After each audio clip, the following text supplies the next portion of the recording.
오늘은 성령 하나님을 영접하라는 주제로 은혜를 나누고자 합니다. 인류의 역사를 예수 그리스도 탄생 이전을 기원전, BC, Before Christ라고 하고 탄생 이후를 기원 후, AD, 아노 도미나이라고 합니다. 그리고 예수 탄생 이전의 역사를 바바리안, 원시 야만의 문화 또는 이방인의 문화라고 하며 인간다운 인간의 문화 역사는 예수 탄생 이후에 시작되었다고 하여 예수 그리스도의 탄생은 중요한 역사적 전환점이라고 할 수 있습니다. 또 성경의 역사를 예수 그리스도의 초림 이전까지를 율법과 상막의 시대라고 한다면 예수 그리스도의 십자가의 죽음과 부활 승천 이후 오늘날 그리고 재림시까지를 교회와 성령의 시대로 구별할 수 있습니다. 오늘날 유대인들의 집성촌에는 원래의 상막이나 성전이 존재하지 않고 오직 회당에 모여 율법을 낭독하는 모습을 보면 오늘날 교회와 성령은 기독교의 정체성에 아주 중요한 역할을 하고 있습니다. 사도 요한은 요한계시록의 7교회에 귀 있는 자는 성령이 교회들에게 하시는 말씀을 들을지어다라는 말씀을 보면 성령 하나님이 하나님 나라 천국인 교회에 말씀하시고 교회를 인도하시고 운영하시고 주관하시고 다스리신다는 것을 알 수 있습니다. 그러므로 성령님과 교회를 아주 중요한 값진 보배처럼 여겨야 합니다. 그러나 오늘날 일부 종교 지도자들이 성령님과 교회에 대한 오해와 왜곡과 변질이 되어 사이비 이단 종파에 빠지는 일은 바로 성령님에 대한 올바른 이해를 하지 않고 성령님을 편미하고 해방하고 무시하는 부정적인 인식 때문에 발생하고 있어 참으로 안타까운 일입니다. 그러므로 성령님을 영접하고 성령의 권능을 받는 것은 임의적이거나 자의적이거나 자유재량으로 선택하는 사항이 아니라 반드시 꼭 필연적으로 존재하는 필수 불가결한 내용입니다. 만약 누가 성부 하나님만을 주장하거나 또는 성부 하나님과 성자 예수님만을 주장하고 성령님을 부인한다면 교회가 불안정하여 언젠가는 분란과 분열과 소용돌이 속에 휘말리고 말 것입니다. 교회와 성도는 성령님을 인정하고 모셔드리고 환영하고 영접해야만 합니다. 성령님은 삼위일체 하나님의 한 분으로 성부 하나님, 성자 하나님과 더불어 성령 하나님이십니다. 이의 편의를 위해 삼위일체 하나님의 역할을 생각해보면 창조주이시고 절대자이시며 구원과 영광을 계획하시는 성부 하나님, 그 목적과 계획대로 십자가 고난을 당하면서도 끝까지 성취하시고 부활의 영광을 드러낸 성자 하나님, 이제 육체를 가진 성도들에게 직접 다가와 하나님의 목적과 계획 그리고 예수 그리스도처럼 사역할 수 있도록 감동 감화를 주시고 지혜와 지식과 분별력을 주시고 인도하시고 가르쳐 주시고 말하게 하시고 깨우쳐 주시고 지시 관리 감독 통치하시고 신앙의 열매를 맺도록 하시는 분이 바로 보혜사 성령 하나님이십니다. 예수님이 육체로 오셔서 이 땅에 일하실 때 성령님과 더불어 함께 일하셨듯이 이제 성령님은 성도님들의 마음과 생각과 계획의 깊은 곳에 찾아오셔서 성도님들과 함께 일하시는 하나님이십니다. 그러므로 성령님은 우리들에게 가장 친숙하고 친밀하여 마치 부모님처럼 인자와 자비와 사랑이 많으시고 친구처럼 친하고 스승님처럼 자상하고 상담자처럼 위로하시고 의사처럼 생명을 고쳐주시고 이발사나 미용사처럼 깨끗하게 단장하도록 하시고 제단사처럼 새 옷을 갈아입도록 하시고 영양사나 조리사처럼 매일 일용할 양식을 주시는 아주 좋은 분이 바로 보혜사 성령 하나님이십니다. 예수님은 사람들이 하나님과 영원히 함께 할 수 있도록 성령님을 보내시겠다고 약속하였습니다. 내가 너희에게 실상을 말하노니 내가 떠나는 것이 너희에게 유익이라. 내가 떠나가지 아니하면 보혜사가 너희에게로 오시지 아니할 것이요 가면 내가 그를 너희에게 보내리니라고 하시고 내가 아버지께 구하겠으니 그가 또 다른 보혜사를 너희에게 주사 영원토록 너희와 함께 있게 하시리니라고 약속하셨습니다. 예수님이 세상을 떠나야 또 다른 보혜사가 오실 것이요 예수님이 보혜사 성령님을 우리에게 보내시겠다고 약속하시면서 보혜사 성령님은 우리와 영원토록 함께 하실 것이라고 약속하셨습니다. 이제 본격적으로 성령님이 역사하시고 영원히 함께 더불어 사는 세상이 있으리라고 하였습니다. 예수님은 현재 하나님 보좌 우편에 계시므로 현재 여러분과 함께 하시는 분은 바로 성령 하나님이십니다. 이런 성령님을 무시하고 홀대하고 인정하지 않고 환영하지 않고 성부 하나님과 성자 하나님만을 강조하다 보면 육체를 가진 성도들에게 참 자유와 참 해방과 참 생명과 참 진리와 참 기쁨, 참 행복을 누릴 기회를 박탈할 뿐 아니라 기독교를 율법적인 행위교회로 만들고 말 것입니다. 이에 예수님은 제자들에게 성령님에 대해 보혜사 곧 아버지께서 내 이름으로 보내실 성령, 그가 너에게 모든 것을 가르치시고 내가 너에게 말한 모든 것을 생각나게 하시리라고 말씀하셨습니다. 성령님은 이제 예수님을 대신하여 각자 다른 육체의 환경과 특성을 가진 성도 개개인들에게 자상하게 길을 가르치시고 인도하시고 손을 잡고 가시는 보혜사 하나님이시니 얼마나 좋은 분이신가요? 그러므로 보혜사는 우리 또는 나 자신 곁에 가장 가까이 다가오셔서 도우시는 분입니다. 여러분들을 가장 가까이서 돕는 분들이 누구인지 생각해 보셨나요? 어린아이에게는 부모가, 결혼한 후에는 돕는 배필인 아내요, 나이가 들어 늙게 되면 자녀들이요, 인생을 사는 동안에는 동료요 친구이며 회사 사장님들에게는 사원들이요, 통치자들에게는 통치받는 사람들이요, 시각장애인에게는 안내견이요, 수재나 화재 속에서도 생명을 구원하는 분이요, 불치병이라도 치료하는 의사요 간호사이며 가난과 저주 속에 고난당할 때 물과 빵과 포도주를 제공해 주시는 선한 사마리아 사람이 보혜사와 같은 분들입니다. 그러면 나를 돕는 분들을 어떻게 생각하십니까? 때로는 천사와 같고 생명의 은인과 같고 구원의 손길을 베푸시고 따뜻한 사랑과 은혜를 베푸시는 분들을 어떻게 생각하십니까? 사람은 사회적 동물이므로 혼자 살 수 없으며 누군가의 도움을 받고 도움을 주며 살아가고 있으며 자력이 아니라 타력에 의존하여 은혜 가운데 살고 있습니다. 우리는 항상 공존, 공생, 공조, 공영 관계 속에 살고 있음을 잊지 말고 나를 돕는 분들, 나를 대신하여 수고하는 분들의 은혜에 감사하고 사랑과 칭찬과 격려를 잃지 말아야 합니다. 나의 아내, 나의 부모, 나의 스승, 의사나 간호사, 군인과 경찰, 소방수, 심지어 동네를 깨끗하게 하는 환경미화원에 이르기까지 감사와 사랑을 잊지 말아야 합니다. 보혜사는 돕는 분이시지 종이나 노예나 일꾼이나 심부름꾼이 아니기 때문입니다. 그러면 나에게 가장 가까이 다가와서 영혼과 영생의 길이요 진리요 생명이 되는 인생길을 가르쳐 주시고 생각나게 하시고 깨닫게 하시고 마땅히 가야 할 길과 마땅히 해야 할 일들을 인도하시는 영혼과 생명의 보혜사 성령님을 어떻게 생각하시나요?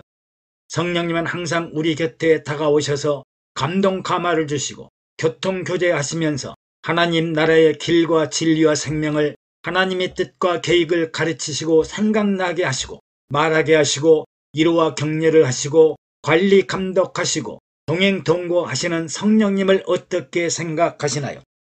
은혜를 모르고 감사를 모르고 존귀와 영광을 돌리지 않고 존재를 무시당하거나 홀대하면 성령님은 영이심으로 아무런 예고도 없이 소멸되고 맙니다.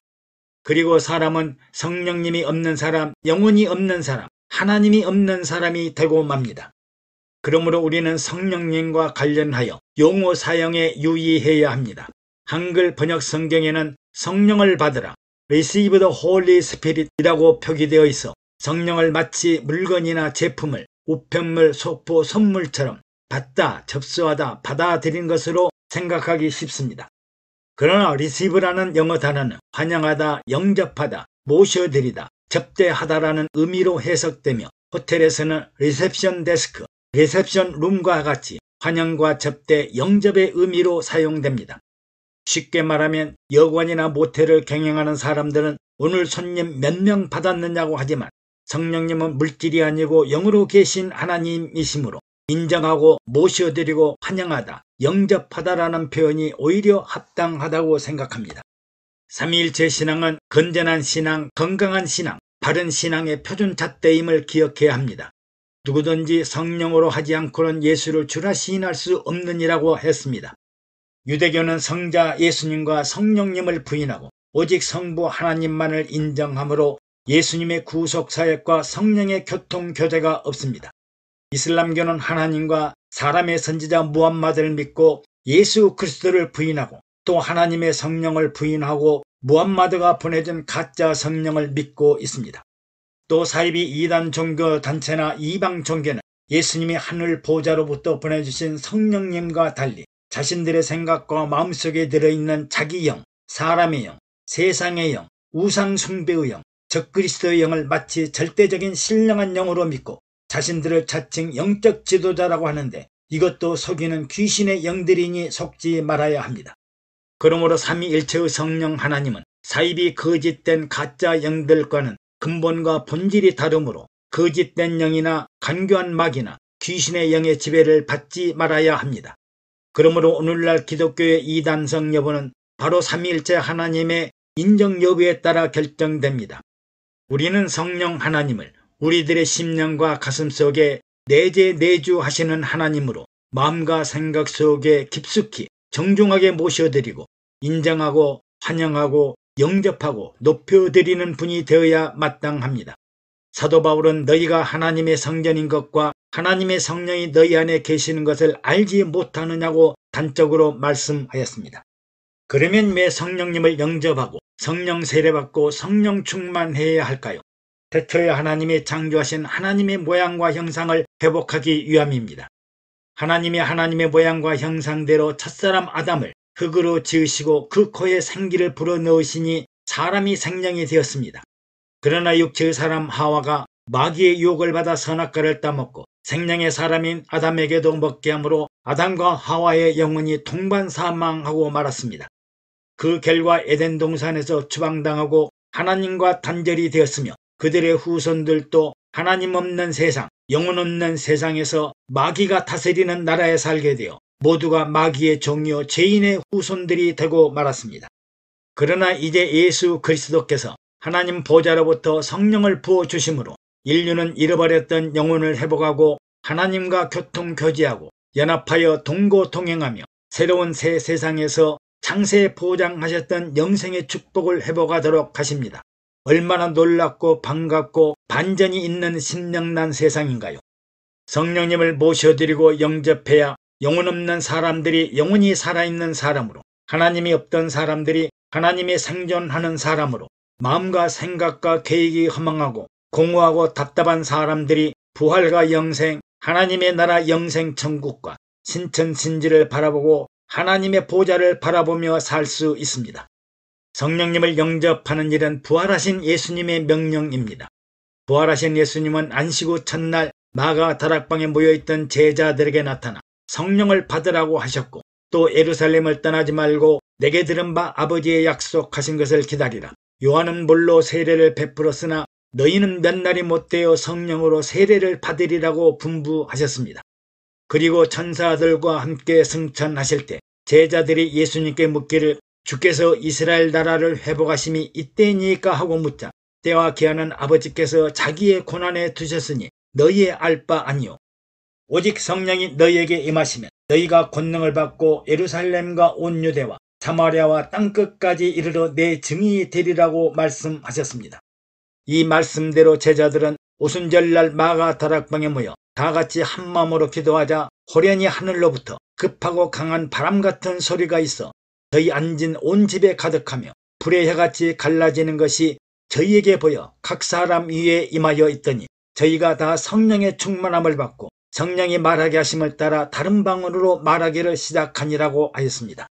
이제 사도들은 성령 세례를 받고 성령 충만하여 땅끝까지 이르러 성령의 권능을 힘입어 예수가 그리스도시요 인류를 구원할 구세해 주시오 하나님의 아들이요 만유의 통치자이심을 증거하다가 순교를 당했습니다. 성령을 영접하고 권능을 받아야 하는 이유가 바로 부활하신 주님의 간곡한 당부이며 명령이기 때문입니다. 이제 우리는 보혜사 성령님에 대한 바른 이해를 하려면 어떻게 해야 할까요? 우리는 성령을 회방하거나 성령을 거역하지 말아야 합니다. 성령을 회방하거나 부인하면 우리 안에 하나님이 함께 하시기를 거부하고 교통교제를 거절하고 동행과 동거를 부인하기 때문입니다. 예수님은 제자들에게 사람의 모든 죄와 회방한 사하심을 얻을지라도 성령을 회방하는 일은 사하심을 얻지 못하겠고, 또 누구든지 말로 인자를 거역하면 사하심을 얻을지라도 누구든지 말로 성령을 거역하면 이 세상과 오는 세상에도 사하심을 얻지 못하리라고 말씀하셨습니다. 성령님을 해방하거나 거역하는 일은 도저히 용서받지 못할 죄라고 하였습니다. 또 성령님이 우리 안에 영원히 함께 하심으로 무서워하거나 두려워하거나 염려 근심하지 말고 강하고 담대해야 합니다. 이것을 너희에게 이르면 너희로 내 안에서 평안을 누리게 하려 함이라. 세상에서는 너희가 환난을 당하나 담대하라. 내가 세상을 이기었노라고 하셨으며, 사람이 너희를 회당과 정사 잡은 이와 권세 있는 이 앞에 끌고 가거든 어떻게 무엇으로 대답하며 무엇으로 말할 것을 염려치 말라. 마땅히 할 말을 성령이 곧 그때 너희에게 가르치시리라고 하여 성령님이 입술을 열어 해야 할 말과 가야 할 길을 가르쳐 주신다고 하였습니다. 또 성령님을 근심하게 하지 말아야 하는 이유로 성령의 인치심과 보증을 받아 하나님의 장녀요 양자가 된 우리는 의와 진리와 거룩함으로 새 사람이 되었기 때문에 세상 술에 취하지 말고 세상 욕심과 유혹에 빠지지 말고 거짓된 삶을 버리고 옛사람을 벗어버려야 합니다. 하나님의 성령을 근심하게 하지 말라. 그 안에서 너희가 구속의 날까지 인치심을 받았느니라. 또 성령을 속이는 일은 사단이 마음에 가득하기 때문이라고 하여 아나니와 삽비라가 소유를 팔아 일부를 감추고 나머지를 사도들의 발 아래 두었을 때 베드로가 아나니아야 어찌하여 사단이 내 마음에 가득하여 내가 성령을 속이고 땅값 얼마를 감추었느냐 하고 성령을 속이는 일은 사단이 마음에 가득하기 때문이라고 했습니다. 또 성령 세례받고 성령 충만하다고 자만하거나 오만하거나 교만하지 말고 성령을 소멸하지 말라고 하셨습니다. 삼가 누가 누구에게든지 악으로 악을 갚지 말게 하고 오직 피차 대하든지 모든 사람을 대하든지 항상 선을 쫓으라. 항상 기뻐하라. 쉬지 말고 기도하라. 범사에 감사하라. 이는 그리스도 예수 안에서 너희를 향하신 하나님의 뜻이니라. 성령을 소멸치 말며 예언을 멸시치 말며 범사에 행하려 좋은 것을 취하고 악은 모든 모양이라도 버리라고 하셨습니다. 그러면 성자 예수님과 성령님은 어떤 관계일까요? 예수님도 육체를 가지고 세상에 사시는 동안 성령님과 동행하며 함께 일하셨습니다. 먼저 성령님은 동정녀 마리아에게 그리스도를 잉태케 하셨고 성령의 인도를 받아 요단강에서 요한에게 세례를 받게 하셨고 성령에 이끌려 광야로 가서 마귀에게 시험을 받았으며 성령을 힘입어 바람과 풍랑을 잠재우시고 바다 위를 걸으시고 십자가에 죽으셨으나 부활하시고 승천하셔서 하나님 보좌 우편에 오르셨습니다. 여기서 우리가 참고해야 할 일은 예수 그리스도와 함께 역사하신 성령 하나님과 사도들과 제자들이 예수님의 이름으로 보내신 성령으로 세례받고 성령 충만한 성령님과는 구별할 필요가 있습니다. 사도들과 제자들이 아무리 성령 세례받고 성령 충만하다고 하더라도 성령 하나님이 직접 역사하셔서 동정녀 잉태를 한다거나 십자가 죽음과 즉시로 다시 살아난다거나 바람과 풍랑을 잠재운다거나 바다 위를 걷는다거나 예수님처럼 하나님 보좌에 오르는 일들을 예수님과 동일하게 할 수 있는 일이 아닙니다. 성령 충만하면 완전하고 완벽하고 온전한 성령과는 다릅니다. 자동차의 가스는 온전하고 완전하고 완벽하게 가득 채워져야 움직이는 것이 아니라 어느 정도 채워져도 움직이는데 지장이 없습니다. 부족하면 다시 충전해야 하고 계속 충전하면서 원하는 목적지까지 갈 수 있습니다. 성령 충만은 부족하면 채우고 부족하면 채우고 하여 순례자의 길을 가야 합니다.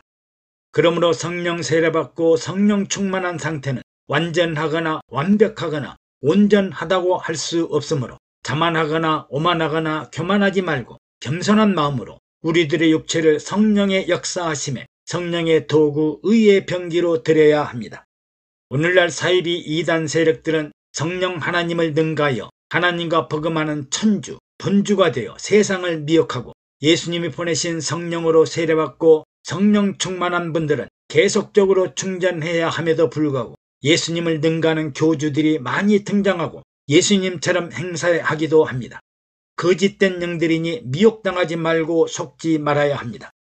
성령 세례받고 성령 충만한 우리는 육신을 입고 성령님과 함께 일하셨던 예수님, 또 성령 세례받고 성령 충만한 사도들과 제자들이 했던 것처럼 예수님이 보내신 성령님을 힘입어 예수님이 가르쳐주시고 보여주시고 알려주셨던 일들을, 또 사도들의 성령의 권능을 힘입어 베풀었던 여러가지 기적과 권능의 일들을 할 수 있습니다. 내가 진실로 진실로 너희에게 이르노니 나를 믿는 자는 나의 하는 일을 저도 할 것이요 또한 이보다 큰 것도 하리니 이는 내가 아버지께로 감이니라. 너희가 내 이름으로 무엇을 구하든지 내가 시행하리니 이는 아버지로 하여금 아들을 인하여 영광을 얻으시게 하려 함이라.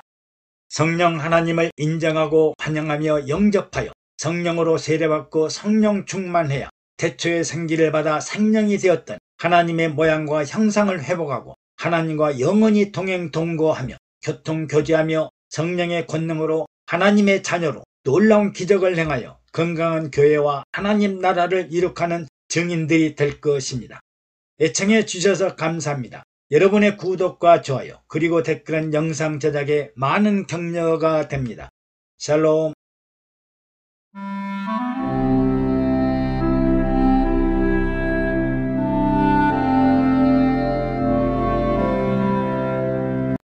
오늘은 성령의 권세와 능력에 관해 은혜를 나누도록 하겠습니다. 성경에는 하나님의 사람과 세상 사람, 또 하나님 나라와 세상 나라의 전투에서 기적적인 승리하는 현장을 볼 수 있습니다. 바로 성령의 권세와 능력으로 승리하였습니다. 어린 소년 다윗은 하나님의 마음에 합당한 하나님의 사람이요 거대한 육체를 가진 골리앗은 세상 나라 블레셋의 위대한 거인 장수였습니다. 이 두 사람의 싸움에서 다윗은 너는 칼과 창과 단창으로 내게 나오거니와 나는 만군의 여호와의 이름 곧 내가 모욕하는 이스라엘 군대의 하나님의 이름으로 내게 나아가노라고 합니다. 그리고 물맷돌 하나를 힘껏 돌려 던지자 골리앗의 이마에 박히고 골리앗은 넘어져 죽고 맙니다. 블레셋 거인 장수를 넘어뜨리고 전쟁에 승리하자 이스라엘 여인들은 다윗은 만만이요 사울은 천천이라는 노래를 불렀습니다. 세상 나라에 아주 강한 것이라도 하나님 나라에 아주 미약한 것보다 못한 것입니다. 연약한 소년과 별 볼 일 없는 물맷돌이 세상 나라의 거대한 육체의 사람인 골리앗을 마치 여리고 성이 무너지듯이 무너뜨렸습니다. 또 전쟁은 군대의 숫자에 있지 아니하고 하나님의 능력이 있음을 보여준 엘리야의 갈멜산 영적 전투입니다.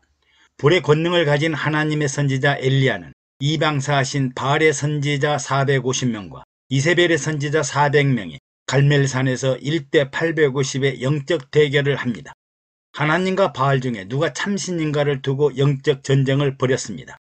하나님은 엘리야의 기도를 들으시고 하늘로부터 불을 내려 응답하셨으나 850명 바알 선지자들은 채찍으로 몸을 찢어가며 괴성으로 울며 부르짖었으나 바알은 아무런 응답이 없었습니다. 엘리야는 거짓 선지자들을 기손 시냇가에 끌어다가 모두 죽여버렸습니다. 또 죽음과 공포 현장과 환경 속에서도 절대 믿음, 불굴의 믿음을 잃지 않고 승리한 다니엘의 세 친구입니다. 이스라엘 백성들은 이국만리 바벨론의 포로로 끌려가 이방신을 경배하고 황금 신상에 절하라고 강요를 당했으나 이를 거절한 다니엘의 세 친구 사드락과 메삭과 아벳느고는 강렬하게 타오르는 풀무불 속에 던져지게 되었습니다. 왕이 다시 한번 권유를 하자 만일 그럴 것이면 왕이여 우리가 섬기는 우리 하나님이 우리를 극렬히 타는 풀무 가운데서 능히 건져내시겠고 왕의 손에서도 건져내시리이다 하고 황금 신상에 절하지 않겠다고 거절합니다. 이에 왕은 풀무불을 평소보다 7배나 뜨겁게 달구게 하고 세 친구를 결박하여 불구덩이 속에 던져버렸습니다. 그러나 세 친구는 죽음 후 풀무불 속에서도 머리털 하나, 겉옷 한 조각, 신체 한 부분도 손상당하지 않고 생명을 구원받자 바벨론 왕과 신하들도 하나님을 찬양했습니다. 절대 믿음, 불굴의 믿음의 승리입니다. 오늘 우리들도 하나님의 사람인 다윗과 엘리야 또 다니엘의 세 친구처럼 육체와의 전쟁, 거짓 영과의 영적 전쟁, 죽음과 공포 환경과 상황 속에서도 승리할 수 있기를 간절하게 기도합니다. 성령의 권능을 얻어 원수 마귀와 세상을 이기고 연약한 자가 아니라 강하고 패배자가 아니라 승리하는 자가 되고 꼬리가 아니라 머리가 되려면 어떻게 해야 할까요? 예수님은 부활 승천하시면서 제자들에게 오직 성령이 너희에게 임하시면 너희가 권능을 받고 예루살렘과 온 유대와 사마리아와 땅끝까지 이르러 내 증인이 되리라고 하셨습니다. 즉 성령님을 영접하고 성령의 권능을 받아야 우상과 마귀와 귀신들이 지배하는 어두운 세상 나라인 땅끝까지 이르러 내 증인이 된다고 하셨습니다. 우리는 주님의 명령대로 성령 세례받고 성령 충만하여 성령님이 내주 내제, 교통교제, 동고동행함으로 성령의 권능에 불을 받아 우상에 빠진 세상, 마귀가 다스리는 세상을 몰아내고 하나님 나라를 이룩할 수 있습니다. 성령의 불을 받아야 능력 있는 일꾼이 됩니다. 성령 충만해야 신분과 지위의 변화, 인성과 인품의 변화가 일어납니다. 모든 사람은 아담이요 불순종하는 사람이요 죄의 종이요 마귀의 종이요 어두운 세상 나라에 속해 죄악의 도구로 살았으나 성령 충만하고 나면 순종의 사람으로 하나님의 자녀로 빛된 세상에서 성령의 도구로 살게 됩니다. 세상과 마귀의 종이 하나님의 자녀로 세상 나라에서 하나님 나라로 사망과 죽음의 육신 세계에서 영생하는 부활과 생명의 나라로 영혼이 없이 우상 숭배하는 사람들이 신령한 성령의 사람으로 변화됩니다. 또 성령 충만해야 의식과 인식의 변화가 일어납니다. 사람들은 자기 주체 사상, 자기 중심 사상, 자기 주장과 자기 고집이 강하여 지난날의 사고와 생활과 인습에 고착하여 살려고 합니다. 처녀가 시집을 가면 친정 사람이 아니라 시댁 식구가 되어야 하고 젊은 청년들이 군대에 입대하면 군인으로, 공무원이면 공무원으로, 직장에 취직하면 직장인으로 확실한 인식과 의식으로 무장하고 변화되어야 합니다. 그렇지 않으면 도태당하고 마는데 이는 세상과 회사의 책임이 아니라 자기 본인의 책임이므로 성령의 권능과 같은 폭발적인 각고의 노력으로 변화되어야 합니다. 성령의 권세와 능력은 다이너마이트와 같은 강력한 힘을 바탕으로 합니다. 성령의 권능은 헬레어로 두나미스라고 하는데 이는 다이너마이트나 다이나믹스의 어원으로 다이너마이트는 강력한 파괴력을 가진 힘이고 다이나믹스는 강력한 역동성을 의미합니다. 성경의 두나미스는 하나님의 천지 창조와 같은 능력, 천둥과 번개와 강력한 태풍을 불러오는 능력, 그리고 세상을 이기게 하고 귀신을 쫓아내는 영적 능력을 의미합니다. 또 성령의 권능은 연약하고 나약한 마음, 두려워하는 마음, 염려, 근심, 걱정하는 마음에 다이너마이트 같은 폭발력으로 강력하고 강인하고 담대한 믿음을 갖도록 하십니다. 할 수 있거든이 무슨 말이냐? 믿는 자들에게 능치 못함이 없느니라. 이 산들을 명하여 바다에 던지우라 하면 그대로 되리라. 대저 하나님의 모든 말씀은 능치 못함이 없느니라. 내게 능력 주시는 자 안에서 내가 모든 것을 할 수 있느니라. 강하고 담대하라. 내가 세상을 이겼노라. 이런 절대적인 강력한 믿음을 가져야 성령의 강권적인 역사와 기적이 일어납니다. 이제 그리스도의 인품과 인격을 갖춘 영적인 사사람으로 변화시킵니다.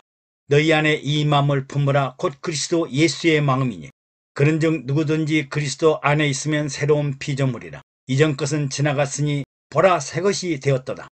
사도행전을 성령행전이라고 하는 이유는 성령 충만한 사도들과 제자들이 성령의 권능을 힘입어 예루살렘과 온 유대와 사마리아 그리고 땅끝까지 이르러 증인으로 사역했던 기록을 전하기 때문입니다.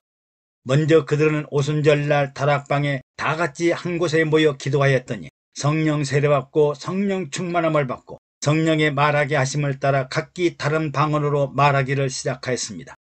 이런 상황을 보고 외국에서 온 유대인들이 자기들의 각 언어로 하나님의 큰 일을 말함을 보고 어찌된 일인가 하고 놀라고 당황했으며 이들이 세술에 취하였다고 조롱하기도 했습니다. 이들은 성령 충만하여 성령의 불을 받자 다이너마이트 같은 강력한 폭발력으로 성령의 인치심과 보증을 받는 하나님의 사람이 되었습니다. 베드로는 너희가 회개하여 각각 예수 그리스도의 이름으로 세례를 받고 죄사함을 얻으라. 그리하면 성령의 선물을 받으리라고 했습니다.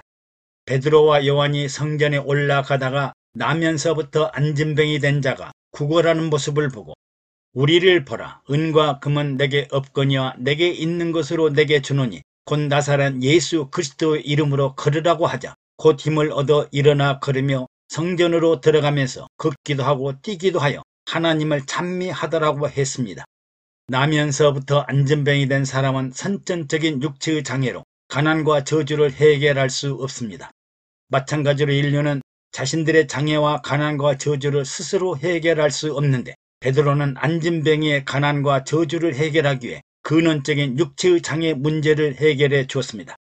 베드로는 이런 기적이 자신의 힘과 능력이 아니라 죽은 자 가운데서 다시 살아나신 생명의 주 예수 그리스도의 이름으로 회복하였으며 예수로 말미암은 믿음이 완전히 낫게 하였다고 했습니다. 성령의 권능을 입은 제자들은 순교를 각오하고 예수 그리스도의 이름과 하나님 나라를 전파하였습니다.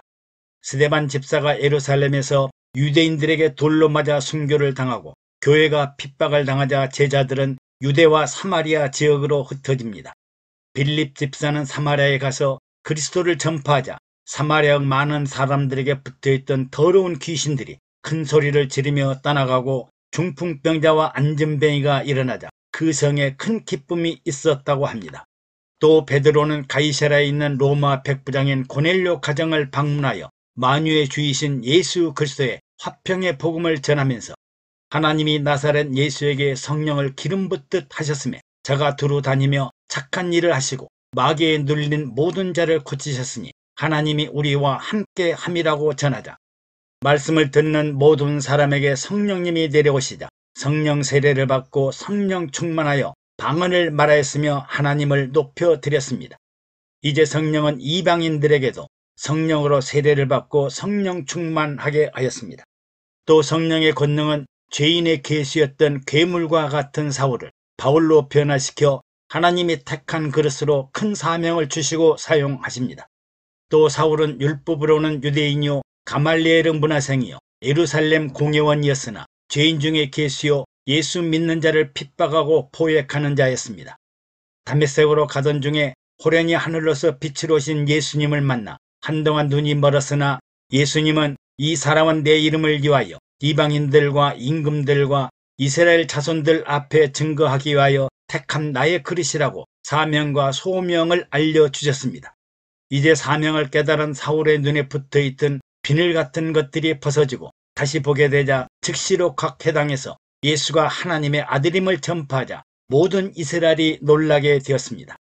이제 베드로와 바울은 안디옥 교회를 세우고 최초로 그리스도인이라 부르게 됩니다. 안디옥 교회는 선교의 전초 기지가 되었으며 본격적으로 서아시아, 마케도니아, 로마에 이르기까지 선교사를 파송하게 되었고 바울은 1차, 2차, 3차 선교 여행을 통해 가는 곳마다 교회를 세워 데살로니가 교회, 에베소 교회, 고린도 교회, 로마 교회를 세우고 혁혁한 선교를 성공적으로 이루었습니다.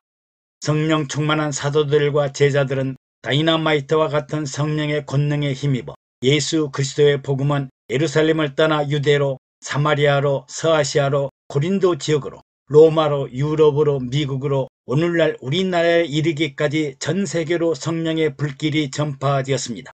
이제 16억의 인구를 가진 중국에 또 인도에도 특히 김일성 주체 사상에 매여있는 북한 지도자들도 성령의 권능으로 무너져 북한 주민들이 하나님 나라에 살기를 간절히 기도합니다.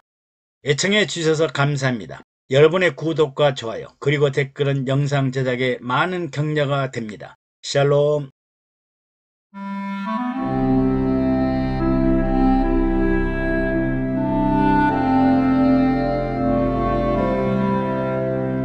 오늘은 선교를 통해 하나님 나라를 건설하고 하나님을 왕으로 섬기고 영광 돌리는 삶에 대해 함께 은혜를 나누고자 합니다. 성도가 교회에 서서히 부담을 느끼는 일은 바로 전도와 선교입니다. 교회 자랑하고 담임 목사 자랑하고 소속 교단 자랑하고 홍보에 주안점을 두기 때문입니다. 전도와 선교는 개인들에게는 영혼 구원하는 일이요 하나님 나라를 땅끝까지 확장하고 사랑과 화평과 공의의 나라를 이룩하여 하나님을 가장 영광스럽게 하는 일이지만 참 어렵고 힘든 일입니다. 특히 교회는 성령 세례받고 성령 충만한 성도들이 선교와 전도의 사명과 의무를 갖고 영적 성숙과 양적 성장을 이루어 세계적인 교회들이 많이 등장했습니다. 그러면 우리는 전도와 선교해야 하는 근본적인 이유와 목적을 알아보겠습니다. 하나님은 태초에 아담을 창조하시고 하나님을 대신하여 만물을 다스리는 특권을 부여하셨으니 아담은 바로 하나님의 대리인이요 관리인이요 통치하고 지배하고 관리 감독하는 위임 명령을 받았습니다. 하나님은 태초에 우리의 형상을 따라 우리의 모양대로 우리가 사람을 만들어 하늘과 땅의 모든 것을 다스리게 하자 하시고 아담과 하와를 창조하셨습니다. 그리고 생육하고 번성하여 땅에 충만하라 하시고 하나님을 대신하여 하늘과 땅과 바다의 모든 것을 다스리라는 권세와 능력을 위임하고 대리하여 관리하고 통치하도록 하셨습니다. 이에 아담은 모든 생물의 이름을 지어 부름으로 통치, 지배, 관리하였습니다. 그러나 하나님의 대리 통치 계획은 아담과 하와의 불순종으로 무너지고 세상은 하나님 대신에 마귀가 다스리는 세상 나라가 되었으며 마귀의 종된 사람들은 타락하고 부패하자 대홍수로 심판을 받았습니다. 그러므로 하나님이 우리를 세상에 태어나게 하신 목적과 이유는 하나님의 창조물을 하나님을 대신하여 잘 다스리고 통치하고 관리할 줄 아는 좋은 대리인을 보내시기 위함임을 꼭 기억하시고 잊지 말아야 합니다. 대홍수 후에 하나님은 믿음의 조상인 아브람과 사라에게 세상 모든 나라를 다스리고 통치하고 지배하라는 꿈과 믿음을 약속하셨습니다. 아브람이 75세에 하나님의 말씀대로 갈대아 우르를 떠나 하나님이 지시하는 곳인 가나안에 도착했으나 99세가 되도록 하나님의 약속은 이루어지지 않아 실망에 빠졌습니다. 그때 하나님이 찾아오셔서 나는 전능한 하나님이라 너는 내 앞에서 행하여 완전하라. 내가 내 언약을 나와 너 사이에 세워 너로 심히 번성케 하리라. 이제 후로는 내 이름을 아브람이라 하지 아니하고 아브라함이라 하리니 이는 내가 너를 열국의 아비 많은 나라의 아버지가 되게 함이니라. 내가 내 언약을 나와 너와 내 대대 후손의 사이에 세워서 영원한 언약을 삼고 너와 내 후손의 하나님이 되리라. 내가 너와 내 후손에게 내가 우거하는 이 땅 곧 가나안 온 땅을 주어 영원한 기업이 되게 하고 나는 그들의 하나님이 되리라고 어마어마한 약속을 하였습니다. 다시 생각해보면 나는 전능하신 하나님이니 너는 내 앞에서 완전하라. 그리하면 가나안을 영원한 기업으로 주시고 나는 내 후손의 하나님이 되리라고 하셨습니다. 또 하나님은 높임을 받는 아버지라는 의미의 아브람을 열국의 아버지 아브람이라고 부르게 하시고 아브람과 그 후손들이 세상 만국의 조상이 되리라고 하셨습니다. 여러분 혹시 여러분들은 이런 약속의 말씀을 감당하실 수 있나요? 저도 이 말씀을 수없이 들었으나 구체적인 하나님의 참된 약속을 이해할 수 없었으니 당시에 아브람은 얼마나 놀랐을까요? 또 아내 사라는 여왕 또는 여주인이라는 이름이었으나 열국의 어머니 사라로 부르게 하시고 사라에게 복을 주시어 아들을 낳게 하실 것이며 열국의 어미가 되고 민족의 열왕이 그에게서 나리라고 약속하였습니다. 이 말씀을 들은 아브람과 사라는 말도 안 되는 말이라고 생각하고 심정 마음속으로 웃어버렸습니다. 그러나 그 약속의 증거로 내 아내 사라가 정령되게 아들을 낳으리니 너는 그 이름을 이삭이라 하라 하고 하셨습니다. 이삭은 야곱을 낳고 야곱은 12아들을 낳고 12아들에게서 밤하늘의 별과 바닷가의 모래알같이 헤아릴 수 없는 거대한 민족이 가나안을 향해 올라가게 하였습니다. 이렇게 아브람과 사라는 열국의 아버지요 열국의 어머니로 모든 민족과 모든 나라의 조상으로 다스리고 지배하고 관리 감독하라는 놀라운 축복을 받았습니다. 놀랍지 않으신가요? 그런데 오늘날 믿는 자들의 편에서 보면 아브람은 당시의 약속대로 믿음의 조상이 되었습니다. 여러분들 중에 어떤 분들은 아브람과 같은 거대하고 웅장한 꿈을 갖는 분도 계시겠지만 우리는 차라리 그리스도의 칭찬받고 사랑받는 신부가 되는 소박한 꿈이라도 잉태해야 하지 않을까요? 그러나 이스라엘 자손들은 가나안에 발생한 기근 때문에 하나님이 약속하신 땅인 가나안을 버리고 세상 나라 애굽에 내려가서 세계 역사상 유례가 없는 최장 기간인 400년 동안 종살이하고 말았습니다. 하나님은 이스라엘 백성에게 나는 너희 왕이요 너희는 나의 소유가 되어 하나님 백성으로 하나님이 다스리고 통치하시는 신정국가요 제사장 나라가 되라고 하셨습니다. 하나님은 400년 동안 종과 노예로 살았던 이스라엘을 해방시킨 이유가 이스라엘 백성을 자기 백성으로 삼고 여호와 하나님이 왕이 되기 위함이며 조상들과 약속한 땅을 기업으로 주시겠다고 약속하셨습니다. 애굽을 떠난 이스라엘은 이제 율법과 상막을 통해 하나님 나라 보배로운 성민이요 거룩한 제사장 나라 선민이 되고 만민 가운데 선택한 선민이 되라고 하셨습니다.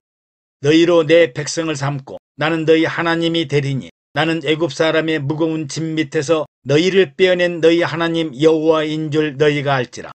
내가 아브라함과 이삭과 야곱에게 주기로 맹세한 땅으로 너희를 인도하고 그 땅을 너희에게 주어 기업을 삼게 하리라. 나는 여호와로라고 하셨습니다. 세계가 다 내게 속하였으니 너희가 내 말을 잘 듣고 내 언약을 지키면 너희는 열국 중에서 내 소유가 되겠고 너희가 내게 대하여 제사장 나라가 되며 거룩한 백성이 되리라. 너는 여호와 내 하나님의 성민이라. 내 하나님 여호와께서 지상 만민 중에서 너를 자기 기업의 백성으로 택하셨나니 그런즉 너는 알라. 오직 내 하나님 여호와는 하나님이시요 신실하신 하나님이시라. 그를 사랑하고 그 계명을 지키는 자에게는 천대까지 그 언약을 이행하시며 인애를 베푸시리라고 하셨습니다.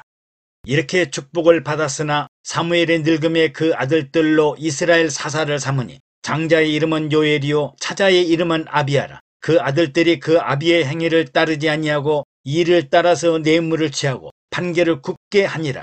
이스라엘 모든 장로가 모여 라마에 있는 사무엘에게 나가서 보소서, 당신은 듣고 당신의 아들들은 당신의 행위를 따르지 아니하니 열방과 같이 우리에게 왕을 세워 우리를 다스리게 하소서. 우리에게 왕을 주어 우리를 다스리게 하라 하자.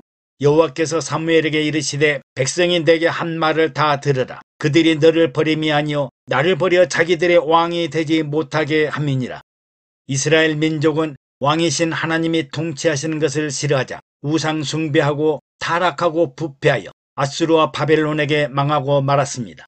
심지어 말라기 선지자는 제사장들의 타락과 부패함을 보고 너희 중에 성전문을 닫을 자가 있었으면 좋겠다고 하시고 해 뜨는 곳에서부터 해 지는 곳까지의 이방 민족 중에서 내 이름이 크게 될 것이라. 각처에서 내 이름을 위하여 분향하며 깨끗한 제물을 드리느니 이는 내 이름이 이방 민족 중에서 크게 될 것임이라 하고 여호와 하나님이 자기 이름이 더럽히는 일을 참지 못하겠다고 하시므로 결국 아수르와 바벨론의 포로가 되어 70년간 이국 만리에 가서 노예 생활을 하게 됩니다. 이제 동정녀 마리아에게서 탄생하신 참 하나님이여 참 사람인 메시아 구세주 예수 그리스도가 하나님 나라를 회복하러 이 땅에 오셨습니다.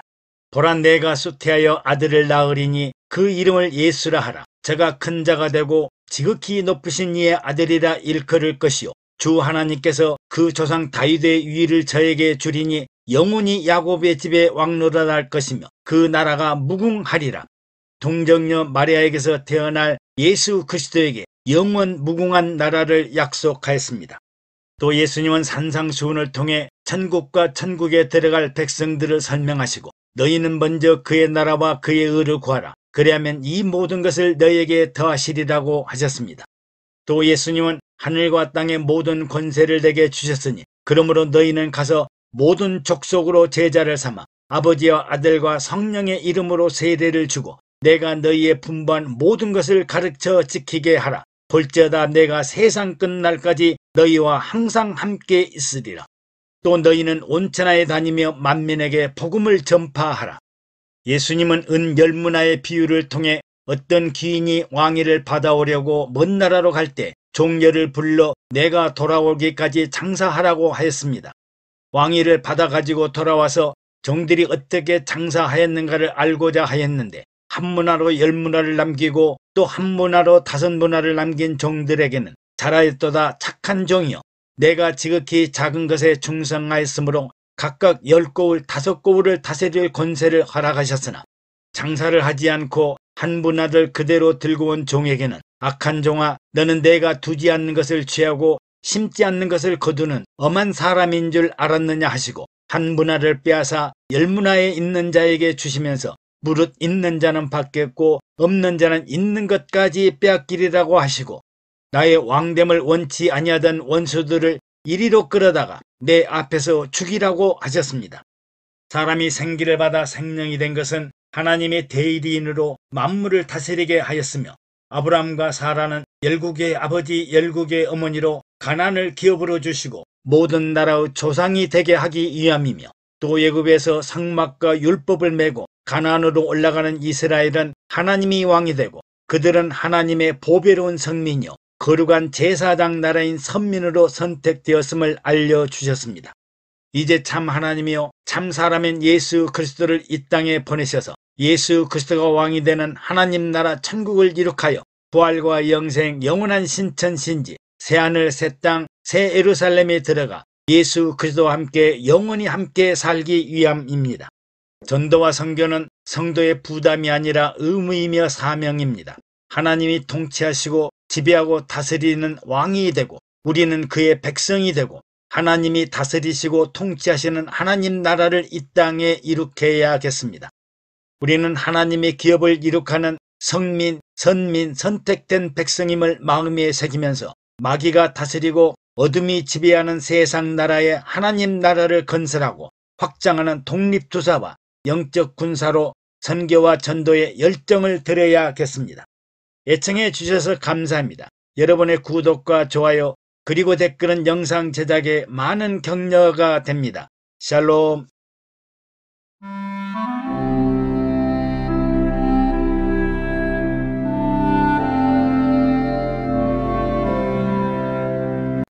오늘은 전도와 선교 축복에 관해 함께 은혜를 나누고자 합니다. 하나님 나라를 땅끝까지 확장하는 전도와 선교를 하면 어떤 축복을 보장받을까? 사람들은 전도와 선교보다 먼저 축복을 받고 또 남보다 더 많은 축복을 받고 영원히 축복 속에 살기를 원합니다. 특히 자신이 현재 받고 있는 축복에 감사를 모르거나 현실에 만족할 줄 모르고 사람은 여전히 불타는 욕심과 욕망과 야망의 전차를 타고 달립니다. 그러나 진정한 축복은 가난과 질병과 저주와 사망에서 벗어나 자유롭게 사시고 해방의 기쁨 속에 홀가분하게 사시고 생명이 보장하는 활동력을 가지고 항상 평안하게 사시고 영생 가운데 사시기 바랍니다. 우리는 먼저 축복을 받을 사람의 자세를 생각해 보아야 합니다. 어린 자녀들의 더러운 손에 떡을 줄 부모님이 없습니다. 손을 깨끗이 씻고 얼굴을 씻고 식탁 위에 앉아야 떡과 과자를 줍니다. 마음이 청결하고 깨끗한 사람에게 더 많은 사랑과 용서와 배려를 하지만 마음이 악하고 독한 분노, 시기, 질투가 많은 사람에게는 오히려 너 자신을 알라고 합니다. 일반적으로 사람들은 성질이 급해서 우물가에서 숭늉을 구하듯이 먼저 축복을 주시면 죽을 때까지 은혜를 잊지 않겠다고 맹세를 합니다. 간혹 인생이 아닌 하나님도 사람의 이런 얄팍한 꾀에 수없이 속으실 때가 많습니다.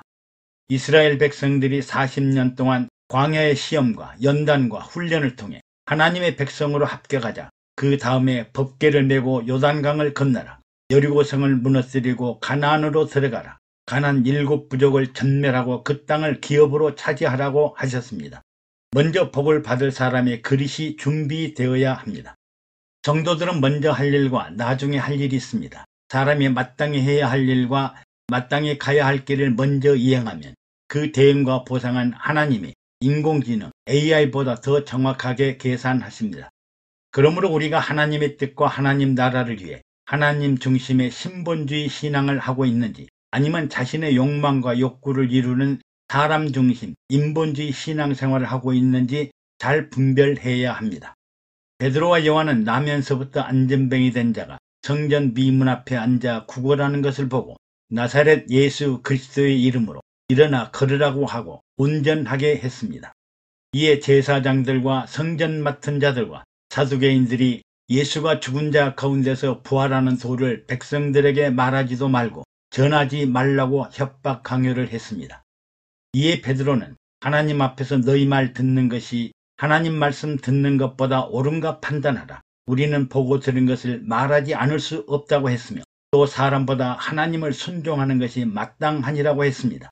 사도 바울도 내가 사람들에게 좋게 하랴 하나님께 좋게 하랴 사람들에게 기쁨을 구하랴 내가 지금까지 사람의 기쁨을 구하는 것이었다면 그리스도의 종이 아니니라고 단호하게 말씀했습니다. 그리고 예수님도 너희는 먼저 그의 나라와 그의 의를 구하면 이 세상에 있는 모든 것을 너희에게 더하시리라고 약속하였습니다. 하나님께 많은 시간과 오랜 기도를 했다고 축복의 응답을 받는 것이 아니라 먼저 해야 할 일인 회개와 용서와 성령의 보증과 인을 받고 기도해야 하나님의 응답이 폭포수처럼 부어주실 것입니다. 또 기복신앙과 은혜 축복의 신앙을 구별해야 합니다. 기복신앙은 사람들의 현실적인 욕구와 욕망을 충족시켜주는 권세와 물질과 건강을 비는 현실 축복 신앙이지만 영혼의 생명과 사망, 죄와 용서, 사랑과 화평, 부활과 영생, 천국과 지옥, 하나님 보좌에 이르는 영혼세계의 영생 축복은 하나님이 이로부터 내려주시는 은혜의 축복 신앙입니다. 그러므로 기복신앙이 땅에 복인 물질, 명예, 권세를 얻으려고 지극정성을 다해 1000배, 3000배를 드리며 기도하지만 하나님의 축복 신앙은 예수 그리스도가 하나님의 아들이요 구세주 메시아이며 성령의 권능으로 하나님의 자녀요 양자가 된 우리는 이 땅에 하나님 나라가 회복되기를 간절히 기도합니다. 본인 위주 신앙인지 하나님 위주 신앙인지 현실 축복 신앙인지 영생의 은혜 축복 신앙인지 구별해야 합니다. 그러면 하늘에 속한 신령한 축복은 무엇일까요? 찬송하리로다 하나님 곧 우리 주 예수 그리스도의 아버지께서 그리스도 안에서 하늘에 속한 모든 신령한 복으로 우리에게 복 주시되라고 하셨습니다. 하나님께서 첫사람 아담을 생명이 되게 하시고 풍요와 기쁨과 생명의 에덴 동산에 살게 하시고 생명과 사망의 약속을 하셨습니다. 그리고 동산 각종 나무의 실과를 먹으면 생명을 얻어 영생하지만 선악을 알게 하는 나무의 실과를 먹으면 정령 죽으리라고 생명과 사망의 선택적 선고를 하셨습니다. 사느냐 죽느냐의 생사 선택의 기로입니다. 그러나 아담과 하와는 생명과 사망의 참된 실체를 몰랐으며 육체의 사망과 영혼의 사망을 이해하지 못했으며 하나님과의 단절 즉 영혼 없는 어두운 세상을 몰랐습니다. 그들은 선악과를 따먹고 육신의 눈이 밝아지고 하나님과 동등하게 되었으나 에덴 동산에서 방출되어 육체는 살았으나 영혼이 사망하고 말았습니다. 그러므로 성경의 역사는 영혼이 살아있는 하나님의 나라와 영혼이 죽어 하나님 없는 세상의 기록이라고 볼 수 있습니다. 생기로 생명이 되었던 아담은 하나님과 교통교제하고 동고동행하며 내주내제하시는 놀라운 축복을 받았으나 영혼 없는 사람이 되어 세상을 유리하고 방황하게 되었습니다. 또 아담이 선악과를 따먹음으로 눈이 밝아지고 하나님과 동등하게 되었습니다. 눈이 밝아진 사람은 최고, 최상, 최대, 최선을 꿈꾸지만 하나님처럼 완전하거나 완벽하거나 온전하지는 않습니다. 예수님은 이 땅에 육신으로 강림하셨을 때 근본이 하나님의 본체이심에도 불구하고 하나님과 동등됨을 취할 것으로 여기지 않으시고 오히려 자기를 비워 종의 형체를 가져 사람들과 같이 되었다고 합니다. 그리고 항상 성령님과 함께 동행하셨습니다. 그러나 피조물인 아담은 하나님을 대신하여 만물을 다스리고 지키는 대리인이었으나 눈이 밝아지자 본분을 망각하고 창조자여 절대자이신 하나님과 동등하게 되어 자신에게 주어진 권리와 지위를 남용하고 오용하는 계약 파기자가 되었습니다. 그런데 오늘날 하나님 나라 지도자들도 아담처럼 자기도 모르게 교회의 왕이 되어 하나님처럼 교회를 다스리고 지배하고 통치하려고 하는 것을 보면 주종관계 대리이임 계약을 월권하여 권리를 남용하고 있습니다. 우리는 종의 본분 피조물의 입장을 알고 만왕의 왕이요 절대자요 창조자이신 하나님을 섬기고 그분의 인도와 지시 아래 만물을 관리하고 지키고 다스리는 권세를 위임 위탁받은 대리인임을 잊지 말아야 합니다. 여러분은 생기로 충만하십니까? 항상 감사하고 쉬지 말고 기도하여 성령 충만하십니까? 하나님과 동행 동거하십니까? 하나님과 교통교제 하십니까? 하나님이 내주 내제 하십니까? 우리는 주종관계, 대리이무관계, 지위와 권리의 범주를 이탈하지 말고 하나님의 말씀하신 대로 만물을 지키고 다스리는 권세를 가져야겠습니다. 이제 젖과 꿀이 흐르는 가나안 땅에 들어간 아브라함의 후손인 이스라엘 백성들은 어떤 신령한 축복을 받았을까요? 하나님은 출애굽한 이스라엘 백성들에게 율법과 성막을 주시고 하나님 나라 신정 국가를 건설하시고 나는 너희의 하나님이 되고 너희는 나의 소유이며 나의 백성이라고 하셨습니다. 내가 너희를 세상에서 빼어난 보배로운 백성, 성민이 되게 하고 제사장 나라의 거룩한 백성, 선민이 되고 만민 중에 선택한 나의 백성이라고 했습니다. 하나님은 이스라엘을 광야에서 입히시고 먹이시고 전쟁 중에서 승리하게 하시고 불기둥과 구름기둥으로 인도하시고 질병과 역병 가운데서도 지키시고 보호하신 이유가 하나님의 소유고 백성이기 때문입니다. 그리고 대리인으로 왕과 선지자와 제사장들을 통해 이스라엘을 다스리고 통치하는 하나님 책임주의, 국가 책임주의로 아침에는 만나를 저녁에는 매출하기를 물이 없으면 물을 추우면 불기둥을 더우면 구름기둥으로 먹이시고 입히시고 재워주셨으니 얼마나 큰 축복을 받았겠습니까? 우리는 하늘의 신령한 복과 땅의 기름진 복을 구별해야 합니다. 이스라엘 백성들은 장수와 건강과 축복이 보장되는 젖과 꿀이 흐르는 가나안 땅을 향해 달려갔습니다. 여러분, 젖과 꿀이 흐르는 기름진 땅이 어디 있겠습니까? 광야와 사막과 산악지대가 대부분인 가나안 땅이 젖과 꿀이 흐르는 땅이라면 삼천리 금수강산인 우리나라는 더 큰 축복의 땅임을 부인할 수 없습니다. 단지 하나님이 조상들에게 약속하신 땅 가나안을 젖과 꿀이 흐르는 땅이라는 큰 믿음을 가졌기 때문에 애굽을 떠나 광야를 지나 가나안으로 수평적인 이동을 하였습니다. 그러나 이스라엘 백성들은 젖과 꿀을 먹고 기름진 생활을 하다 보니 젖과 꿀에 취하여 오히려 부패하고 타락해 버렸습니다. 젖과 꿀이 행복을 보장해 줄 것 같지만 영생을 보장하지는 않습니다. 여러분은 오늘 나의 현실을 어떻게 생각하십니까? 너무나 살기 힘들고 고통과 고난스러운 세상입니까? 아니면 오늘 내가 사는 세상이 하나님의 은혜요 축복임을 알고 감사하며 찬양하며 살고 계신가요? 힘들고 어렵더라도 젖과 꿀이 흐르는 세상이라고 믿고 사셔야 하나님이 함께 하십니다. 비가 그치면 무지개가 떠오르고 어둠이 지나면 새벽 여명이 다가오고 장렬한 태양이 지나고 나면 은은한 달이 떠오르고 추운 혹한의 계절이 지나면 따뜻한 생명의 계절이 다가옵니다. 그러므로 우리는 세상의 복보다는 먼저 하나님의 신령한 복을 받아야 진정한 젖과 꿀이 흐르는 땅의 복을 알게 됩니다. 이제 예수 그리스도께서 약속하신 신령한 하늘의 복은 무엇일까요? 하나님의 육신을 입고 이 땅에 오신 하나님의 아들 예수 그리스도는 십자가 죽음과 부활을 통해 하나님이 누구인지 무엇을 원하시는지 우리가 마땅히 해야 할 일과 마땅히 가야 할 길을 알려주셨습니다.